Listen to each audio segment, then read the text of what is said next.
Hey everyone, Kevin P. McAuliffe here for Lowepost.com, and I'm back again with the next lesson in our Fairlight Essentials tutorial series. And in this lesson, we're talking audio bouncing. As we remember from our previous lesson, bouncing is the process of taking a track or multiple tracks, taking the elements on it, and creating a new clip out of them so that we can then take that clip and adjust all of those levels uniformly however we need to. Now, in this lesson, we're going to talk about that as well as the implications of this across other techniques like getting in and exporting elements that you can email to fellow editors or to clients. All right, and as you can see, we are in Resolve in the Fairlight panel, and this is the scene that we're going to be working on with our bounce technique. I've been punching numbers for almost 20 years and haven't solved a thing, but I'm pretty good at it. All right, so basically with our little calculator printer that's spitting out the paper as our main talent is typing, I've gone through and done some edits with this and I'm very happy with the way that it sounds. But to be honest, any change that I'm going to be making to it's probably going to be a universal change where I'm adjusting its overall volume up or down. Now you might be thinking, well, Kev, why don't you assign it to a bus? Well, to be honest, you don't want to be getting in and assigning individual specific things like this to a bus. A bus is really more designed for an entire FX mix or an entire music mix or something like that. In this case, what I'd like to do is bounce this. I'd like to get in and to create a brand new piece of media that's going to contain only this sound effect in this case. So how are we going to go about doing this? Well, the first thing I'm going to do is I'm going to want to mark the range that we're going to want to get in and bounce this audio clip to or this sound effect to. Now, you could start it right from the beginning of the sound effect and go right to the end of the sound effect. I'm just going to bring it to start and end of this clip here, okay? Like such. Marking in, marking out. Now, what you also have to do is you have to get in and to select the track that you'd like to bounce. So I've got my FX track 4, which is actually audio track 9 selected. I've got the range selected, and you might be thinking that we're going to head back up to the Fairlight dropdown, but we're actually not going to. We're going to head over here to the timeline dropdown, and you're going to notice that I have two options here. I have bounce selected tracks to new layer or bounce mix to track. So what we want to do is we want to bounce selected tracks to a new layer. Now, by doing that, you're going to notice that basically Resolve and Fairlight jump in and do the process for us automatically, except that we have a major problem now. The major problem that we have is that what Resolve has done is it's basically taken that clip or the bounce that it's created and completely obliterated the clips that were there. So they're gone. We have absolutely no way now of going in and re-editing or readjusting the clips if we needed to. Well, that's not necessarily true, but I just wanted to lay it out like that's what was going to happen. Because what's important that we do here is actually read what that command actually says. Let's head back up to our timeline dropdown, and what it says is bounce selected tracks to new layer, not to new track, to new layer. Now remember, when we're talking about layers, layers are contained within tracks. So if we head to view and we come down to show audio track layers, you can see that what's happened is that the bounce has actually been created and it's been added above the clips that are currently there in the timeline. So of course, what Fairlight's going to do is it's going to ignore all of the audio down below the topmost clip in the layer stack, and it's only going to play that layer stack back. Now I'm just going to stretch this out just a little bit here like such. So this way, if we need to get in and adjust this, I haven't solved a thing, but I'm pretty good at it. And of course, we can get in, we can mix this however we need to mix it, add keyframes, do whatever we need to do.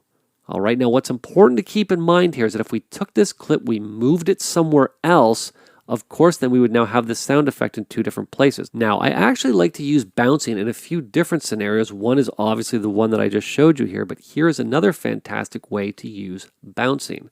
So let's say hypothetically I'm working in a situation where I'm doing something, I'm mixing something, and another editor comes in and says, wow, that's a really great sound effect. I really wish I could have that sound effect that you've taken 15 audio tracks to create, and I wish I could have that in my project.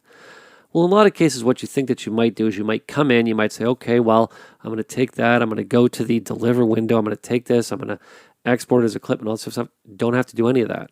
As soon as you come in and you bounce this to a new clip, it's created you a brand new piece of media. So what I can do is I can right click on that clip and say, find this in the media pool. There it is right there. I can right click on it and say, reveal in Finder. What I can now do is simply take that clip. Let me just close this background window here. I can now take that, copy it to the desktop here. I'm just going to paste it down. And what I'm now going to do is I'm just going to call this paper calculator because I have no idea what that's called. But now what I can do is simply take this paper calculator, drop it into an email, send it to whoever it needs to go to, and they can then use whatever sound effects I'm getting in and creating by multiple layers in my Fairlight timeline super quick by simply bouncing it to them. All right.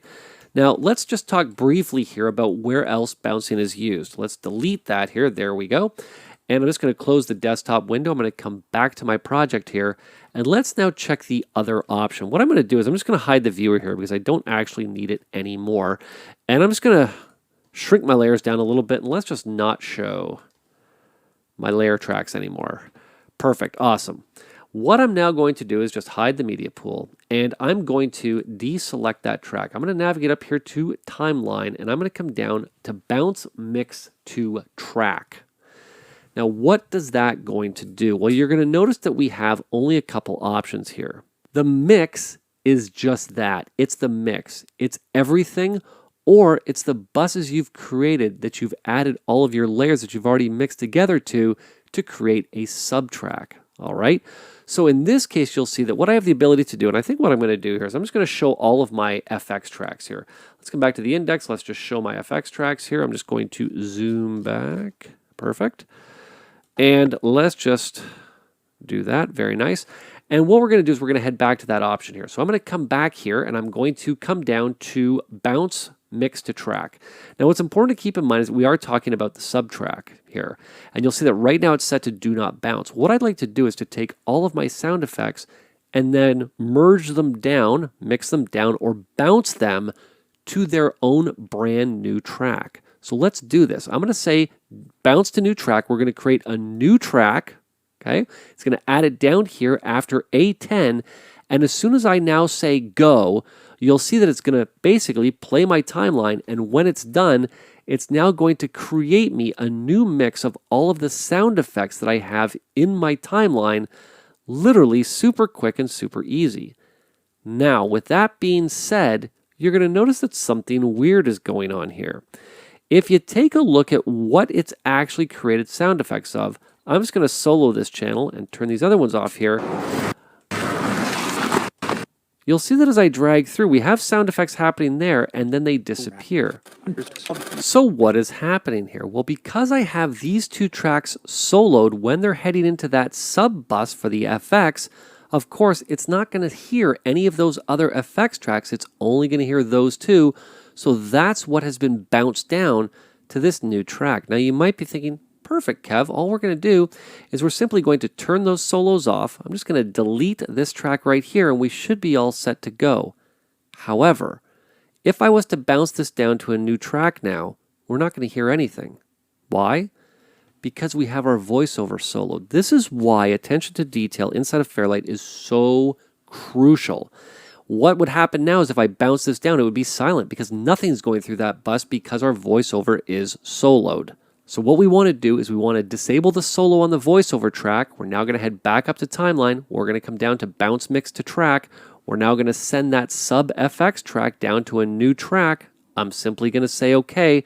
And you'll see that in a matter of seconds, we're now going to have the proper sound effects going to that sub bus that we can now get in and adjust universally however we want to adjust it. All right, I think that's a good place to leave off for this lesson. Now, coming up in our next lesson, I want to talk about deliverables. Deliverables more specifically from a standpoint of setting up your tracks and buses so that you have all of the different types of output you're going to need to send your master tape out with all of the correct deliverables. All right, now as I always do, I want to remind you that if you have any questions or comments about this or any other course that Lowepost offers, we encourage you to head on over to our forums at lowepost.com/forums and let us know.